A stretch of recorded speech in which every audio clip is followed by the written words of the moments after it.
आइए मेरे प्यारे दोस्तों, आज हम लोग 10th क्लास के सोशल साइंस का पार्ट 4 वीडियो करेंगे, जो कि हमारे लिए बहुत ही इम्पोर्टेंट क्वेश्चन है। उम्मीद है कि आप सभी क्वेश्चन को बड़ी अच्छे तरीके से याद कर रहे हैं, ताकि हमें कोई एग्ज़ाम में दिक्कत नहीं हो।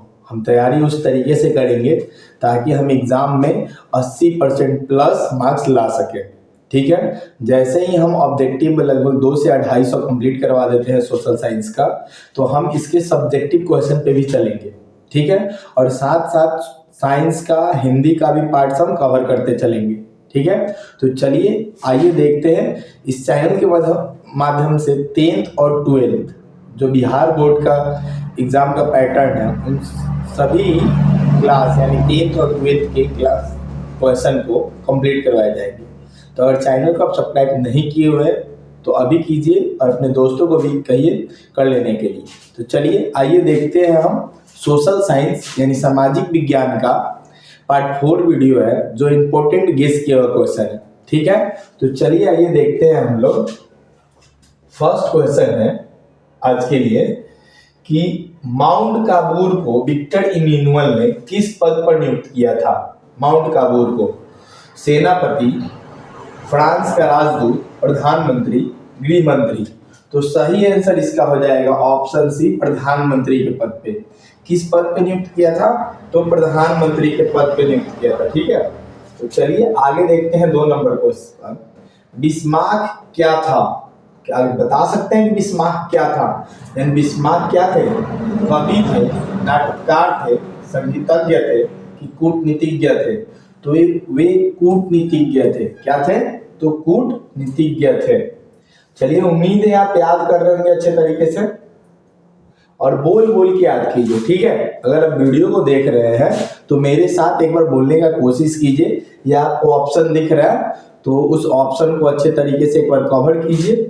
बोल सेविका क्रांति कब हुई थी? बोल सेविका क्रांति कब हुई थी?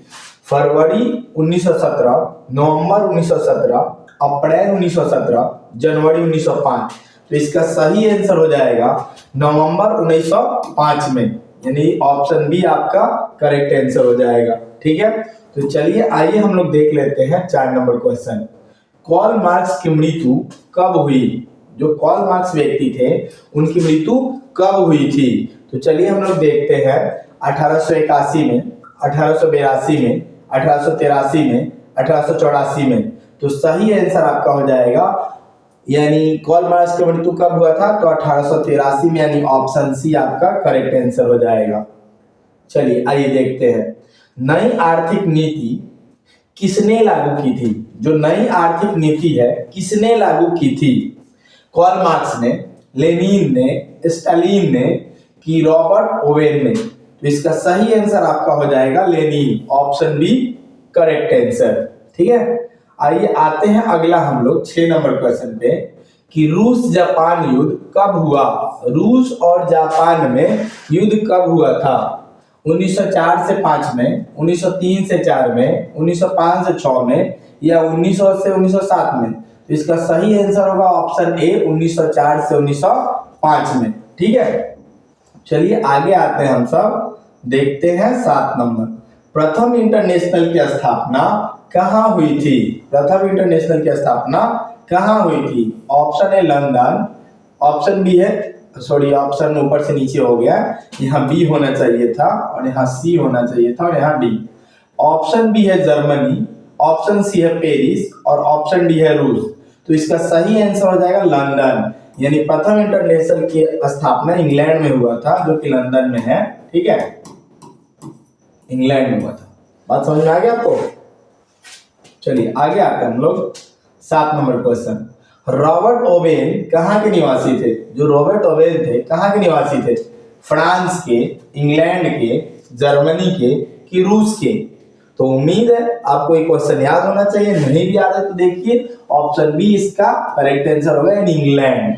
रॉबर्ट ओवेन का जन्म कहाँ हुआ था, यानी कहाँ के निवासी तो इंग्लैंड के। ऑप्शन बी आपका करेक्ट आंसर होगा।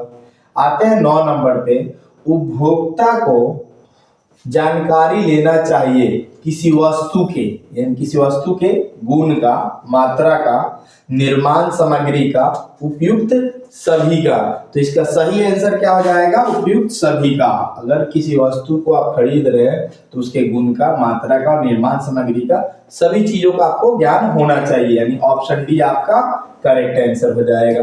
ठीक है, आते हैं हम लोग 10 नंबर क्वेश्चन। भूकंप रोधी इमारत का नक्शा कैसा होना चाहिए? ऑप्शन है साधारण तथा वर्गाकार, ऑप्शन बी है साधारण तथा वृत्ताकार, ऑप्शन सी है साधारण तथा आयताकार और ऑप्शन डी है कोई नहीं। तो इसका सही आंसर क्या हो जाएगा? ऑप्शन सी साधारण तथा आयताकार। ठीक है, तो चलिए आगे आते हैं हम लोग 11 नंबर क्वेश्चन पे।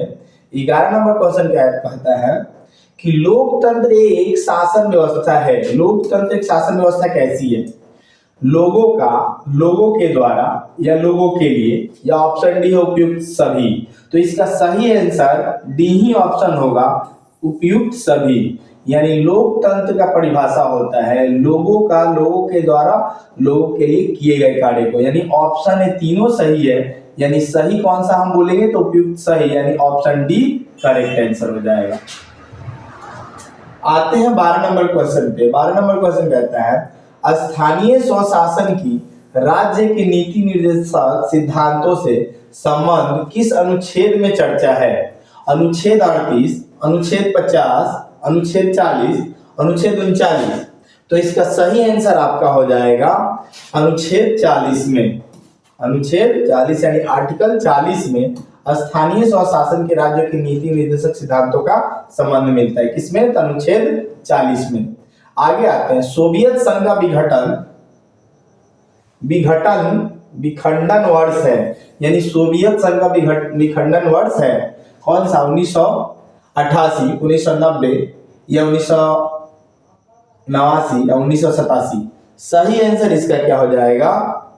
तो विखंडन वर्ष, सोवियत संघ का विखंडन वर्ष 1990 के आसपास बोला जाता है। किसी किसी बुक में 1999 भी दिया हुआ रहता है। ठीक है ना, तो चलिए हम लोग आगे देखते हैं। ऐसे 90 होता है, करेक्ट आंसर 1990। दल बदल कानून निम्नलिखित में से किस पर लागू होता है? सांसदों एवं विधायकों पर, राष्ट्रपति पर, उपराष्ट्रपति पर, उपयुक्त सभी पर। तो इसका करेक्ट आंसर आपका हो जाएगा सांसदों एवं विधायकों पर। ऑप्शन ए सही होगा। ठीक है, चलिए आगे आते हैं हम।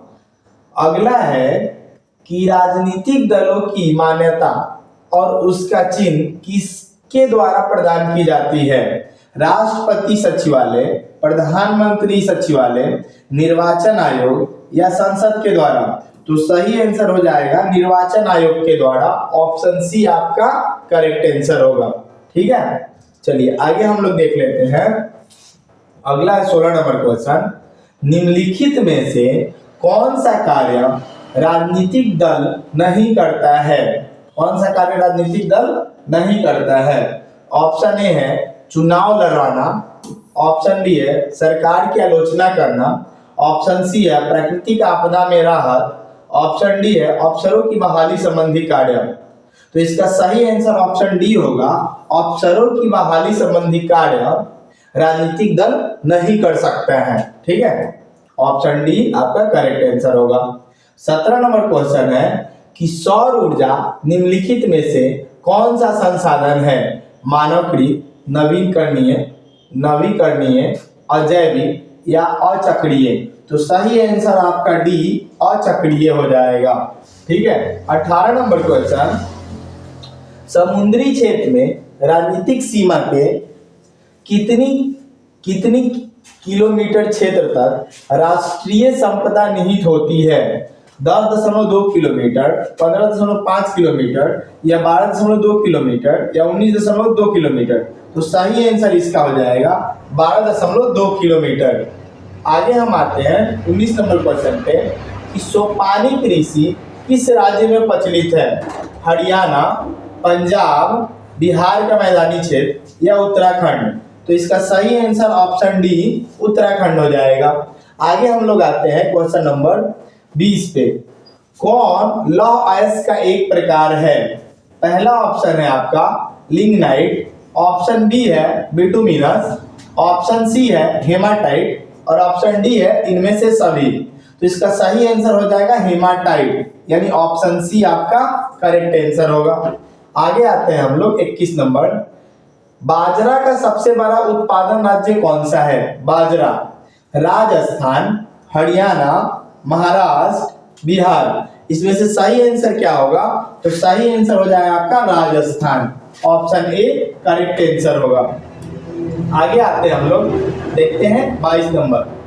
भारत विश्व में निम्नलिखित में किसका अग्रणीय उत्पादन और निर्यात करता है? निर्याता क्या? मक्का का, गेहूं का, दालें का या चाय का? तो सही आंसर इसका हो जाएगा चाय, ऑप्शन डी करेक्ट आंसर होगा। अगला आते हैं हम लोग 23 नंबर पे कि वन्य जीव बोर्ड की स्थापना कब हुई थी? वन्य जीव बोर्ड की स्थापना कब हुई थी? तो वन्य जीव बोर्ड की स्थापना 1950 में, 1952 में, 1954 में, 1951 में। इसका सही आंसर आपका हो जाएगा 1952 में, यानी ऑप्शन बी करेक्ट आंसर होगा। आइए आगे हम लोग देख लेते हैं 24 नंबर क्वेश्चन। द्वितीय युद्ध के बाद यूरोप में किस संस्था का उदय आर्थिक दुष्प्रभावों को समाप्त करने के लिए हुआ था? पहला सार्क, दूसरा नाटो, तीसरा ओपेक और चौथा है यूरोपीय संघ। तो इसका सही आंसर ऑप्शन बी हो जाएगा नाटो। लास्ट क्वेश्चन आते हैं आज के लिए 25 नंबर क्वेश्चन। लोकतंत्र एक शासन व्यवस्था है। लोकतंत्र एक कैसी शासन व्यवस्था है? इस क्वेश्चन को हम लोगों ने ऊपर भी किया हुआ था, शायद 2 बार क्वेश्चन आया हुआ है। चलिए फिर से एक बार कर लेते हैं कि लोकतंत्र एक शासन व्यवस्था है लोगों का, लोगों के लिए, लोगों के द्वारा, उपयुक्त सभी। तो सही आंसर इसका क्या हो जाएगा? उपयुक्त सभी, यानी ऑप्शन डी सही होगा आपका आंसर, क्योंकि लोकतंत्र लोगों के लिए, लोगों के लिए किया गया कार्य को कहते हैं, यानी ऑप्शन डी आपका सही आंसर हो जाएगा। लोकतंत्र एक शासन व्यवस्था है। चलिए आज हम लोगों ने 25 क्वेश्चन किया है, अब अगले वीडियो में हम 25 क्वेश्चन करेंगे, ठीक है। उम्मीद है सभी क्वेश्चन को अच्छे तरीके से रिवाइज कर रहे होंगे, और नहीं भी किए हैं तो जाइए वीडियो जो पार्ट 1 डाला हुआ है उस पर अच्छे से आप देखिए, क्वेश्चन को अच्छे तरीके से देखिए ताकि एग्जाम में अधिक से अधिक नंबर आ सके।